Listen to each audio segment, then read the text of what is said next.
할렐루야. 예. 부활주일입니다. 부활의 아침입니다. 우리 옆에 계신 분들 앞뒤로 또 함께 인사해 보실 때 예수님께서 다시 살아나셨습니다. 한번 인사해 보겠습니다. 시작. 예수님께서 다시 살아나셨습니다. 예. 기독교 신앙생활 가운데 가장 감격스러운 시간이 있다면 여러분 어떤 시간이 감격스러운 시간일까요? 아마 예수님의 부활 이것만큼 감격적인 사건, 시간은 없을 겁니다. 십자가 위에서 죽음을 맞이하신 예수 그리스도께서 다시 살아나셨다. 얼마나 감격스러워요. 그렇죠? 그런데 그 사건이 누굴 위한 사건이에요? 나를 위한 사건이래요. 나를 위하여 부활하셨대요. 그러니까 이 부활이 얼마나 감격스럽고 기쁘고 행복한 일인 줄 모르는 겁니다. 할렐루야. 예수님께서 나를 위하여, 여러분을 위하여 부활하신 겁니다. 사망 권세를 깨뜨리시고 다시 살아나셨어요. 우리에게 영생의 소망을 주시고 죄와 사망의 권세에서 승리할 수 있도록 그 부활을 통하여 세상에 선포하신 날이 바로 오늘입니다. 오늘 하루 동안 부활하신 예수님을 생각하시고 이 한 주간 기쁨과 감사가 넘치는 여러분의 삶이 되기를 주님의 이름으로 축원합니다.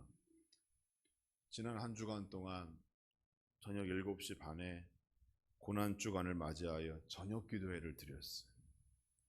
고난주간이라서 그런지 참여하신 우리 성도님들의 얼굴이 얼마나 진지하고 무거운지 몰라요. 제가 설교를 조금 즐겁게 이렇게 가고 싶은데 아니 얼마나 진지하게 저를 보시는지 지난 그 저녁 기도회 시간 동안 제가 개인적으로는 힘들었어요. 그러나 오늘은 부활절이에요. 기쁜 날이에요. 밖에는 계란과 떡도 있어요. 얼마나 기쁩니까? 다시 한번 우리 옆에 있는 분들과 함께 인사해 볼 때 기쁘고 즐겁게 부활절을 맞이합시다. 인사해 보겠습니다. 시작. 부활절을 맞이합시다. 예, 그래요. 그리스도인이라면 잊지 말아야 할 신앙의 두 기둥이 있습니다. 제가 몇 번 강조해서 말씀드리는 내용이에요. 첫 번째 기둥은 재림신앙의 기둥이에요. 재림신앙. 재림신앙은 우리를 항상 깨어있게 만듭니다. 지혜로운 신부와 같이 언제 오실지 모르는 우리의 신랑 되시는 주님을 맞이하기 위하여 우리가 깨어있고 기도하고 항상 주님을 바라보도록 만드는 것이 바로 재림신앙이에요. 또 하나의 기둥은 뭐예요? 부활신앙입니다. 부활신앙의 기둥. 부활이라는 것이 기독교에서 얼마나 놀라운 사건이에요. 얼마나 신비로워요. 하나님의 은혜와 사랑이 우리에게 어떻게 보여지는지를 보이는 가장 결정적인 사건이 바로 이 부활 사건입니다. 부활은요, 우리가 가지고 있는 믿음의 본질입니다. 내가 이전에는 죄인이었는데, 내가 이전에는 사망의 길을 걷고 있었는데, 이제는 의인이요, 하나님의 자녀요, 이제는 생명의 길로 걷게 된 그 사건이 무엇 때문에 가능한 거예요? 바로 이 부활. 그러니까 이 부활 사건은 사실 기독교의 본질이고 우리의 믿음의 중심인 거예요.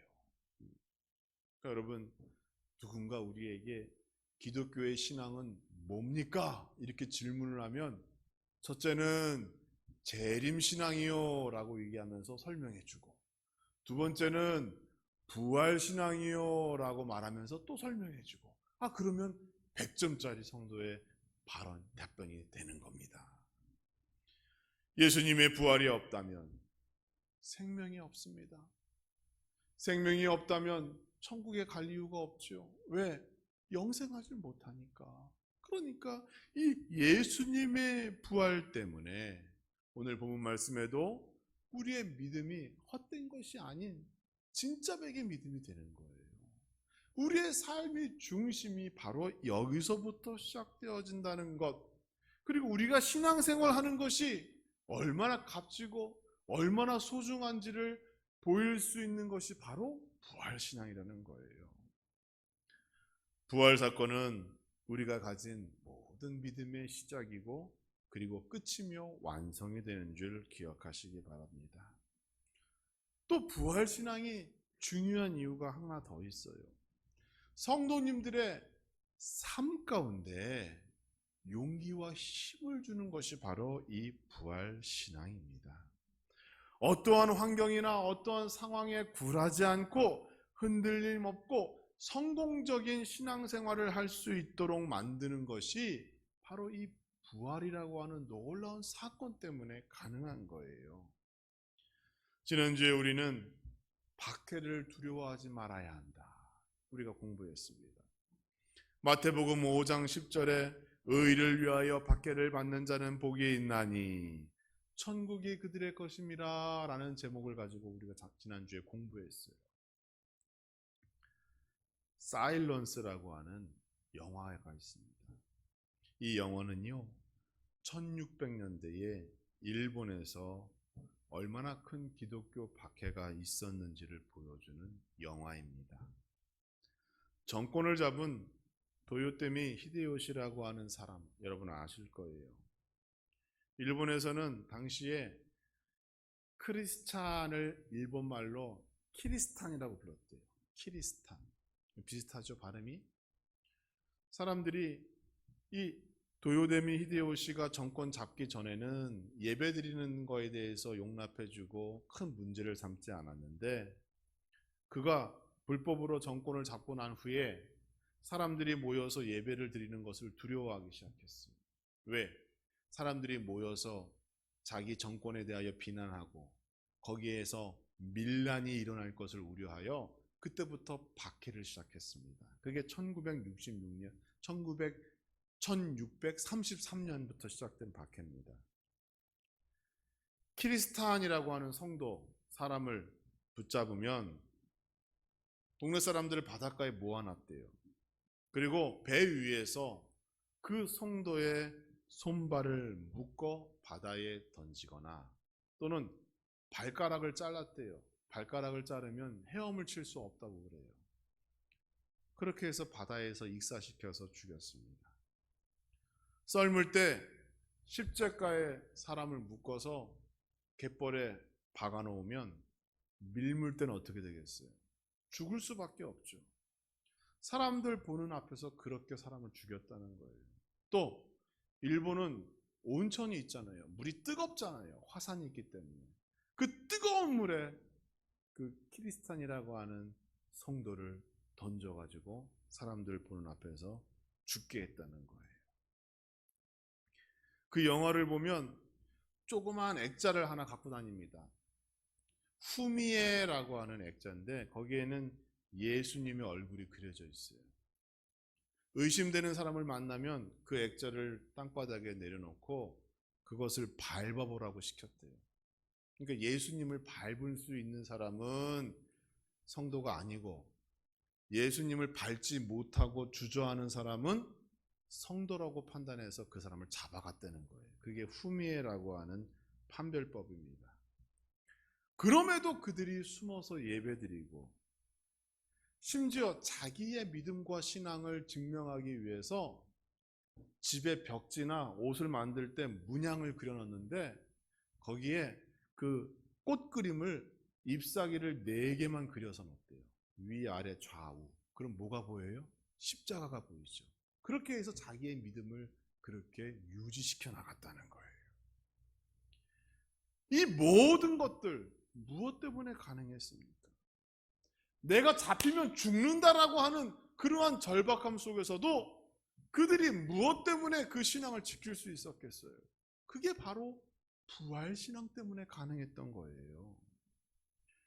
부활이 있기 때문에 죽음을 두려워하지 않는다라고 하는 믿음이 그들 안에 있었던 것이고, 그 부활이 그들의 삶을 지탱해줘 유지시켜준 동기가 된 거예요. 삶의 힘을 발휘하는 거죠. 주님께서 나를 위하여 고난당하셨고 죽으셨다. 그러니까 지금 내가 당하는 이러한 어려움은 아무것도 아니야 하고 힘을 얻는 거예요.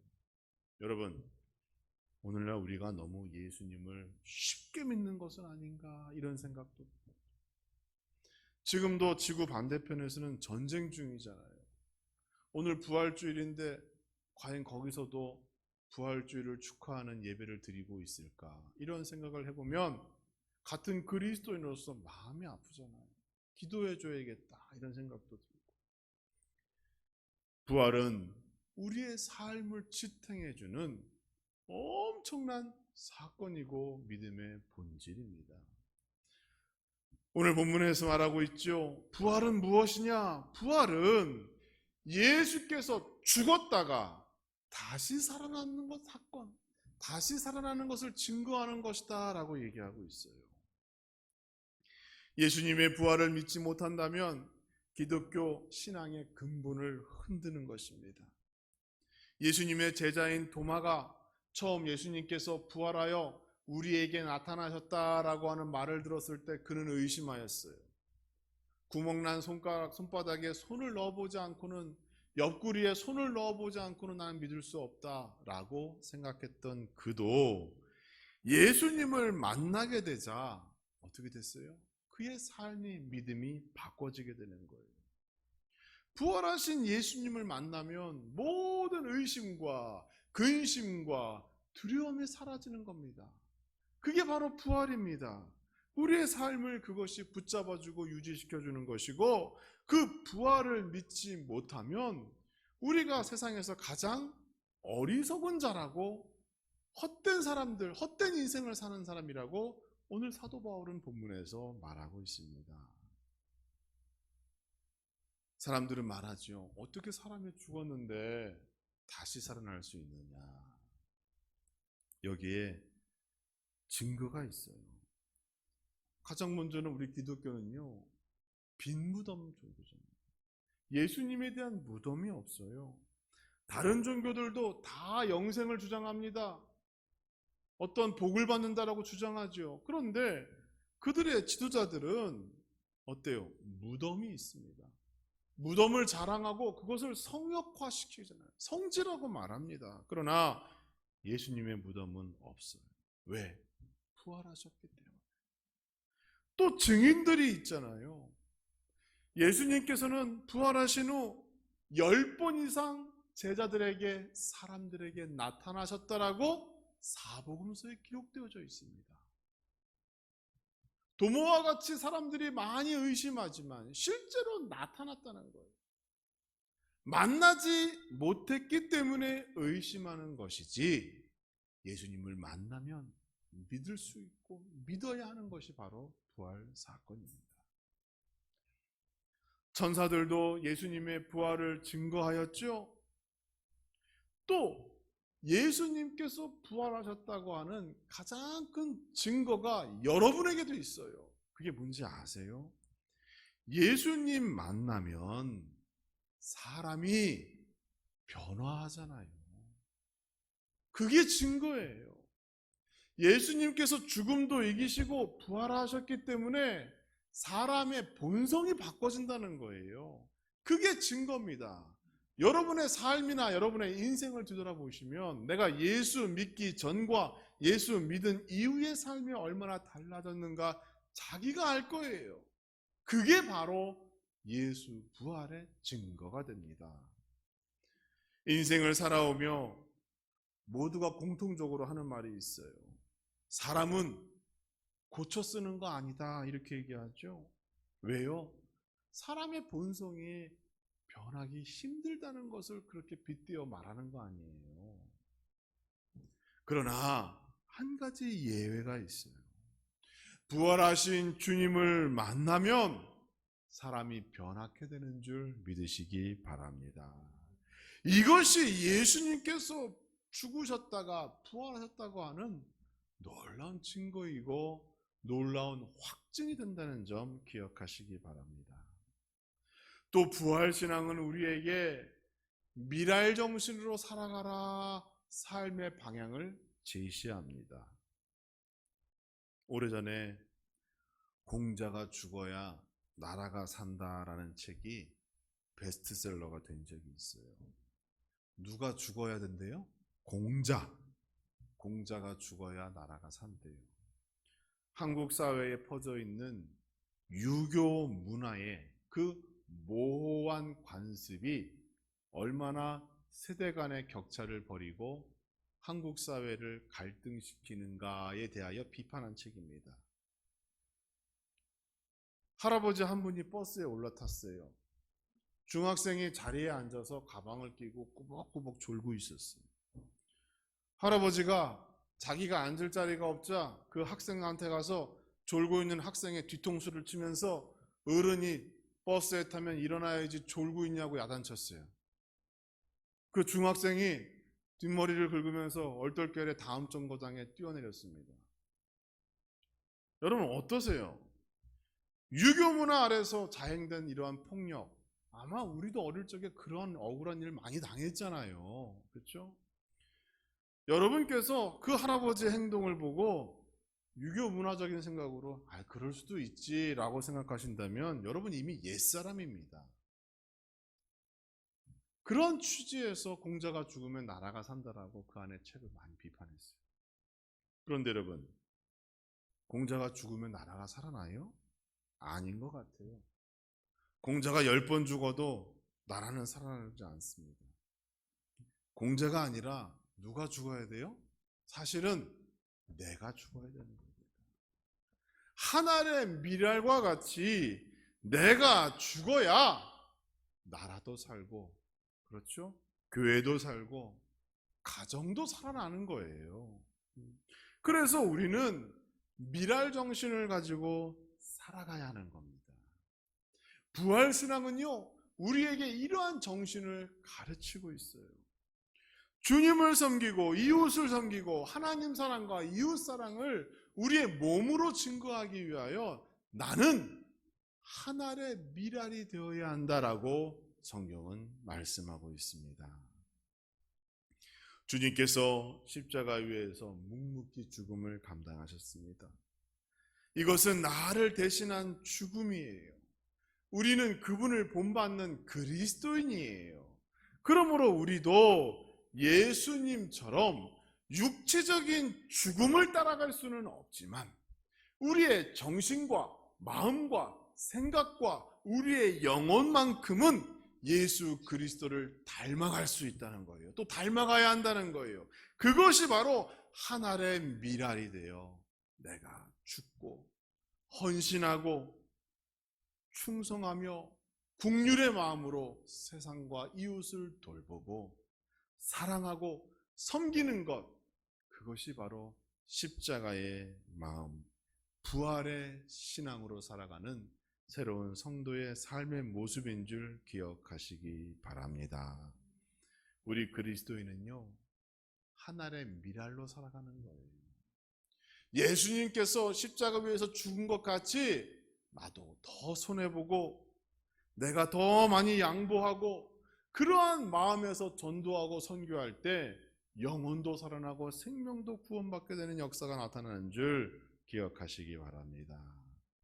부활 신앙을 가진 우리는 이처럼 미랄 정신, 이웃을 위하여 하나님과 그 나라를 위하여 나는 죽는다라는 믿음인 줄 기억하시는 우리 성도 되기를 주님의 이름으로 축원합니다. 부활 신앙이 이 사건이 우리에게 주는 가장 중요한 또 하나의 이유가 있습니다. 부활은 죽음의 권세에서 우리 주님께서 승리하신 날입니다. 세상의 모든 위대한 인물들이 죽음이라고 하는 사건 앞에서 자유롭지 못했습니다. 가진 자나 못 가진 자나 세상에 태어나 자신의 능력과 자신의 마음대로 살아갔을지는 모르지만 죽음은 피할 수 없는 것이 우리 인간의 인생이고 이미 정해진 길이에요. 누구나 죽음 앞에서는 굴복할 수밖에 없는 것이 인생입니다. 그래서 사람들이 죽음을 가장 두려워하는 일로 여기죠. 임종을 앞둔 환자를 찾아가서 신방을 하면 죽음을 앞둔 그 환자들이 공통적으로 고백하는 것이 있습니다. 첫째는 더 살고 싶다 이렇게 얘기해요. 인간은 이처럼 마지막 순간까지도 삶에 대한 집착을 보이는 거예요. 그러면서 그 다음 하는 얘기가 뭔가 하면 천국 가고 싶대요.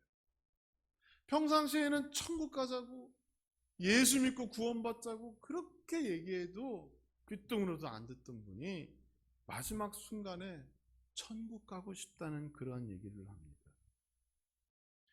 죽음이 두려운 이유가 무엇인가요? 이 생에서의 삶이 끝난다는 두려움도 있지만 죽음 이후에 어떠한 일이 있는지 자기가 모르기 때문에 더 두려워한 거예요. 그러나 이미 성경은 우리에게 그 답을 말하고 있습니다. 우리가 죽은 이후에 영생의 복, 천국에 들어간다고 이미 약속되어져 있잖아요.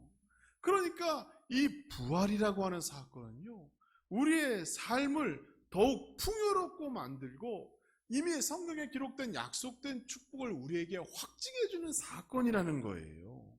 오늘 본문에서도 말하고 있죠. 사도 바울이 부활이 없다면 지금 예수 안에 있는 사람들, 교회 안에 있는 사람들이 모두가 어리석은 자 아니냐 이렇게 말하고 있는 거예요. 왜? 부활이 없다면 차라리 인생 더 즐겁게 살고 인생 더 마음대로 살고 이렇게 사는 게 더 낫지. 우리가 왜 이렇게 교회 안에서 십자가 안에서 자신을 희생하며 섬기고 사랑하는 일에 앞장서 가는가? 그 부활이라고 하는 사건이 있기 때문에, 영생이라고 하는 축복이 우리에게 주어졌기 때문에 이렇게 살아가는 것이 아니냐라고 사도 바울이 지금 교회의 성도들에게 말하고 있는 거잖아요. 사랑하는 성도 여러분, 우리에게는 부활 신앙이 있습니다. 천국의 삶이 보장된 것이고 살아서도 그 천국을 맛볼 수 있는 약속된 축복이 우리 안에 확증된 사건이 바로 그 부활이며, 그 부활 신앙을 내가 품고 살아가는 것이야말로 하나님의 약속된 축복을 받는 비결이라는 사실 명심하시기 바랍니다. 부활 신앙은 죽음을 이기는 신앙입니다. 죽음을 이기는 신앙이란 영적인 것은 물론이고 육적으로도 성경에 약속된 축복을 받는다는 것을 의미한다는 것이에요. 그래서 성경은 우리에게 말씀하죠. 영혼이 잘 되면 범사가 잘 되고 네가 모든 일에 형통케 된다라고 구약 성경과 신약 성경 모두가 한결같이 우리에게 말하고 있는 거예요. 이제 4월이 저물어가고 5월이 다가옵니다. 한 해의 농사를 정말로 열심히 준비할 때가 왔습니다. 이 부활신앙 안에서 우리는 나에게 주신 약속된 그 하나님의 축복을 다시 한번 기억하시고, 이제 남은 한 해 동안 하나님이 나에게 영생을 약속하셨고 축복을 약속하셨고 나의 모든 기도의 제목에 응답에 대하여 약속하셨다라고 하는 믿음을 가지고 힘있게 부활신앙으로 남은 인생을 복되게 살아가는 우리 모든 성도 되기를 주님의 이름으로 축원합니다. 그래야 이제 남은 인생이 더욱 복된 것이고 남은 시간이 더욱 아름다운 것이에요. 이 한 주간 또 남은 시간 하나님 앞에서 기도하실 때 예수 그리스도께서 나를 위하여 부활하셨고 나는 그 부활을 통하여 담대하게 살아가 세상을 이기며 약속된 축복이 내 안에서 이루어질 줄 믿는다라고 하는 큰 믿음 가지고 살아가는 우리 모든 성도 되기를 주님의 이름으로 축원합니다.